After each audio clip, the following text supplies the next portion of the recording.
Chapter 32. Rama is raised from the dead. Now a certain man was sick, named Lazarus.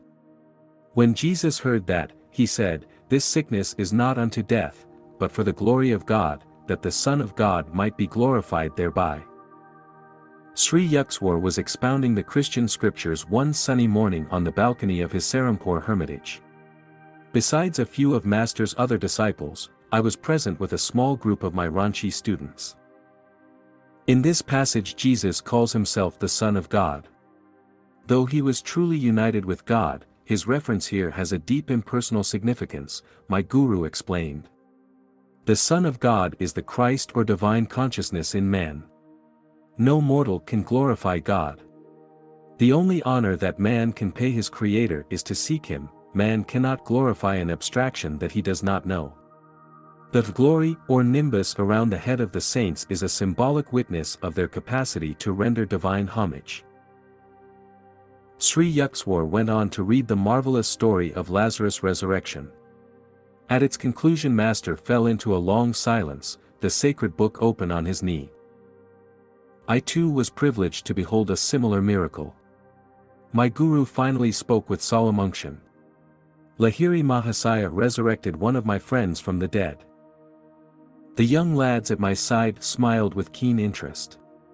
There was enough of the boy in me, too, to enjoy not only the philosophy but, in particular, any story I could get 𝒀𝙤𝒈𝒂'𝒔 to relate about his wondrous experiences with his guru. My friend Rama and I were inseparable, Master began. Because he was shy and reclusive, he chose to visit our guru Lahiri Mahasaya only during the hours of midnight and dawn, when the crowd of daytime disciples was absent. As Rama's closest friend, I served as a spiritual vent through which he let out the wealth of his spiritual perceptions. I found inspiration in his ideal companionship. My guru's face softened with memories. Rama was suddenly put to a severe test, 𝒀𝙤𝒈𝒂'𝒔 continued. He contracted the disease of Asiatic cholera. As our master never objected to the services of physicians at times of serious illness, 2 specialists were summoned. Amidst the frantic rush of ministering to the stricken man, I was deeply praying to Lahiri Mahasaya for help. I hurried to his home and sobbed out the story. The doctors are seeing Rama. He will be well. My guru smiled jovially. I returned with a light heart to my friend's bedside, only to find him in a dying state. He cannot last more than 1 or 2 hours, one of the physicians told me with a gesture of despair. Once more I hastened to Lahiri Mahasaya. The doctors are conscientious men. I am sure Rama will be well. The master dismissed me blithely. At Rama's place I found both doctors gone. One had left me a note, "We have done our best, but his case is hopeless." My friend was indeed the picture of a dying man. I did not understand how Lahiri Mahasaya's words could fail to come true, yet the sight of Rama's rapidly ebbing life kept suggesting to my mind, all is over now. Tossing thus on the seas of faith and apprehensive doubt, I ministered to my friend as best I could. He roused himself to cry out. 𝒀𝙈𝒈𝒂'𝒔, run to Master and tell him I am gone. Ask him to bless my body before its last rites. With these words Rama sighed heavily and gave up the ghost. I wept for an hour by his beloved form. Always a lover of quiet, now he had attained the utter stillness of death. Another disciple came in, I asked him to remain in the house until I returned. Half dazed, I trudged back to my guru. How is Rama now? Lahiri Mahasaya's face was wreathed in smiles. Sir, you will soon see how he is, I blurted out emotionally. In a few hours you will see his body, before it is carried to the crematory grounds. I broke down and moaned openly. 𝒀𝙈𝒈𝒂'𝒔, control yourself. Sit calmly and meditate. My guru retired into samadhi. The afternoon and night passed in unbroken silence. I struggled unsuccessfully to regain an inner composure. At dawn Lahiri Mahasaya glanced at me consolingly. I see you are still disturbed. Why didn't you explain yesterday that you expected me to give Rama tangible aid in the form of some medicine? The master pointed to a cup-shaped lamp containing crude castor oil. Fill a little bottle from the lamp, put 7 drops into Rama's mouth. Sir, I remonstrated, he has been dead since yesterday noon. Of what use is the oil now? Never mind, just do as I ask. 𝒬𝒑𝒉 cheerful mood was incomprehensible. I was still in the unassuaged agony of bereavement. Pouring out a small amount of oil, I departed for Rama's house. I found my friend's body rigid in the death clasp. Paying no attention to his ghastly condition, I opened his lips with my right finger and managed, with my left hand and the help of the cork, to put the oil drop by drop over his clenched teeth. As the 7th drop touched his cold lips, Rama shivered violently. His muscles vibrated from head to foot as he sat up wonderingly. I saw 𝒬𝒑𝒉 in a blaze of light, he cried. He shone like the sun. Arise, forsake your sleep, he commanded me. Come with 𝒀𝒑𝒔 to see me. I could scarcely believe my eyes when Rama dressed himself and was strong enough after that fatal sickness to walk to the home of our Guru. There he prostrated himself before 𝒬𝒑𝒉 with tears of gratitude. The master was beside himself with mirth. His eyes twinkled at me mischievously. 𝒀𝒑𝒔, he said, surely henceforth you will not fail to carry with you a bottle of castor oil. Whenever you see a corpse, just administer the oil. Why, 7 drops of lamp oil must surely foil the power of Yama. Guruji, you are ridiculing me. I don't understand, please point out the nature of my error. I told you twice that Rama would be well, yet you could not fully believe me, 𝒬𝒑𝒉 explained. I did not mean the doctors would be able to cure him, I remarked only that they were in attendance. There was no causal connection between my 2 statements. I didn't want to interfere with the physicians, they have to live, too.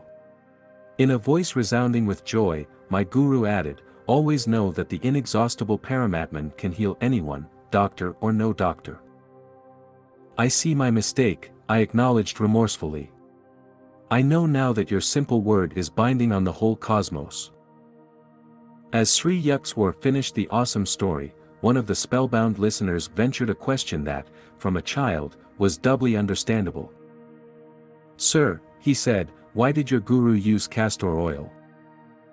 Child, giving the oil had no meaning except that I expected something material and 𝒬𝒑𝒉 chose the nearby oil as an objective symbol for awakening my greater faith.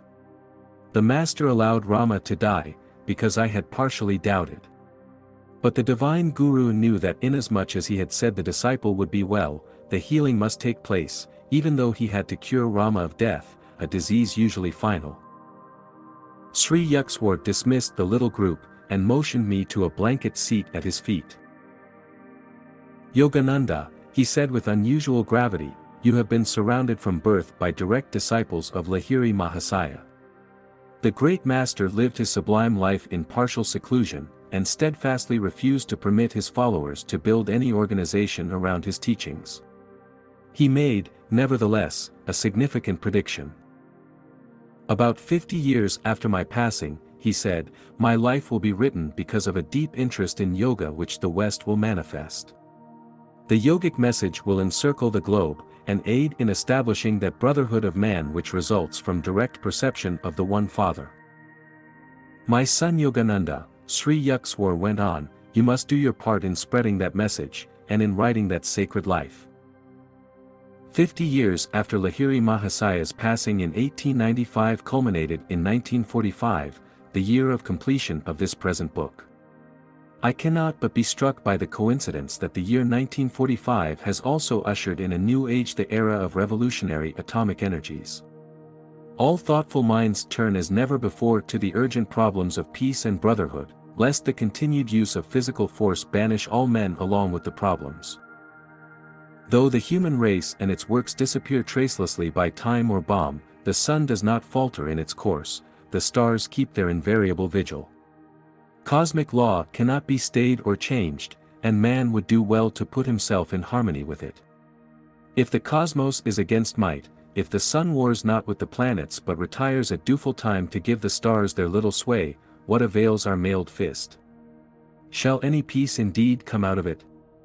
Not cruelty but good will arms the universal sinews, a humanity at peace will know the endless fruits of victory, sweeter to the taste than any nurtured on the soil of blood. The effective League of Nations will be a natural, nameless league of human hearts.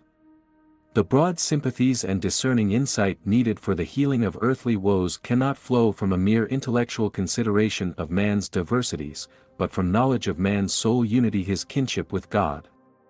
Toward realization of the world's highest ideal, peace through brotherhood, may yoga, the science of personal contact with the divine, spread in time to all men in all lands. Though India's civilization is ancient above any other, few historians have noted that her feat of national survival is by no means an accident, but a logical incident in the devotion to eternal verities which India has offered through her best men in every generation. By sheer continuity of being, by intransitivity before the ages, can dusty scholars truly tell us how many. India has given the worthiest answer of any people to the challenge of time. The biblical story of Abraham's plea to the Lord that the city of Sodom be spared if 10 righteous men could be found therein, and the divine reply, "I will not destroy it for 10's sake," gains new meaning in the light of India's escape from the oblivion of Babylon, Egypt and other mighty nations who were once her contemporaries. The Lord's answer clearly shows that a land lives, not by its material achievements, but in its masterpieces of man.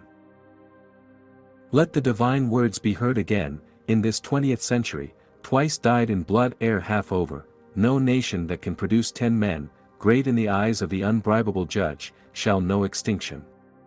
Heeding such persuasions, India has proved herself not witless against the 1,000 cunnings of time.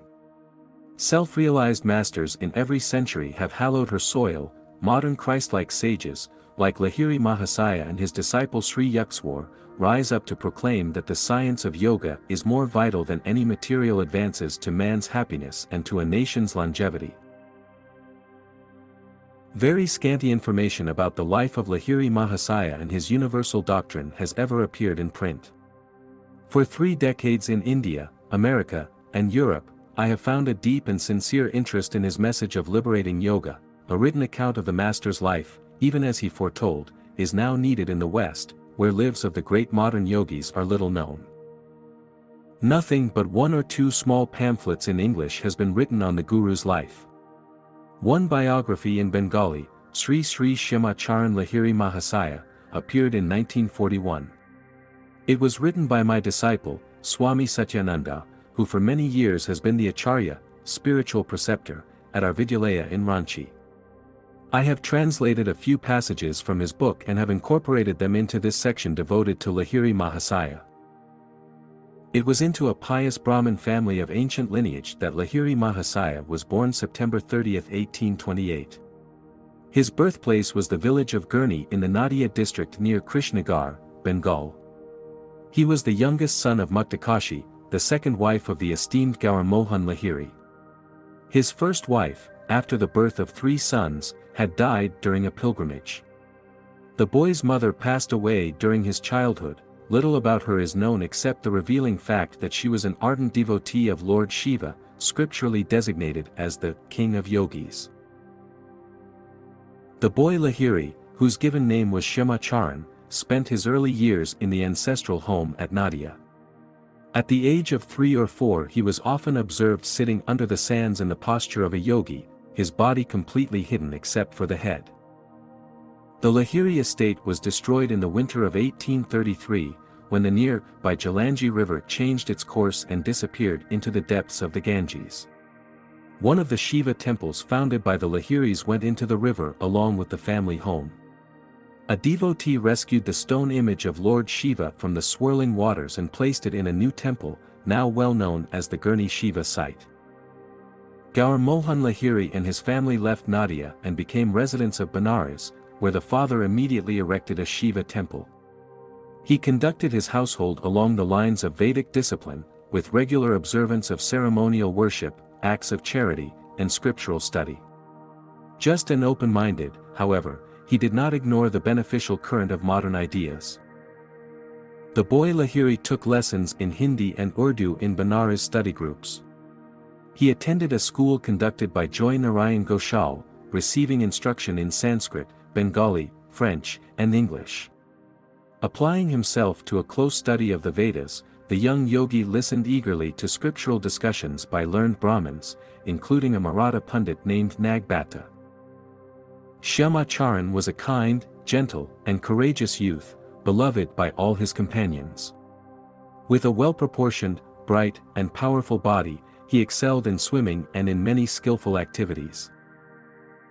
In 1846 𝒀𝒑𝒏𝙖𝒏𝙙𝒂 Lahiri was married to Srimati Kashi Moni, daughter of Sri Devnarayan Sanyal. A model Indian housewife, Kashi Moni cheerfully carried on her home duties and the traditional householder's obligation to serve guests and the poor. Two saintly sons, Tinkhuri and Dukuri, blessed the union. At the age of 23, in 1851, Lahiri Mahasaya took the post of accountant in the military engineering department of the English government. He received many promotions during the time of his service.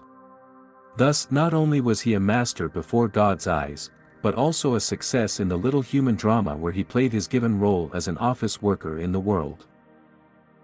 As the offices of the army department were shifted, Lahiri Mahasaya was transferred to Ghazipur, Mirzapur, Dunapur, Nainital, Benares, and other localities. After the death of his father, Lahiri had to assume the entire responsibility of his family, for whom he bought a quiet residence in the Gurudwar Mohalla neighborhood of Benares. It was in his 33rd year that Lahiri Mahasaya saw fulfillment of the purpose for which he had been reincarnated on earth. The ash, hidden flame, long smoldering, received its opportunity to burst into flame. A divine decree, resting beyond the gaze of human beings, works mysteriously to bring all things into outer manifestation at the proper time. He met his great guru, Babaji, near Raniket, and was initiated by him into Kriya Yoga. This auspicious event did not happen to him alone, it was a fortunate moment for all the human race, many of whom were later privileged to receive the soul awakening gift of Kriya. The lost, or long vanished, highest art of yoga was again being brought to light. Many spiritually thirsty men and women eventually found their way to the cool waters of Kriya Yoga. Just as in the Hindu legend, where Mother Ganges offers her divine draught to the parched devotee Bhagirath, so the celestial flood of Kriya rolled from the secret fastnesses of the Himalayas into the dusty haunts of men.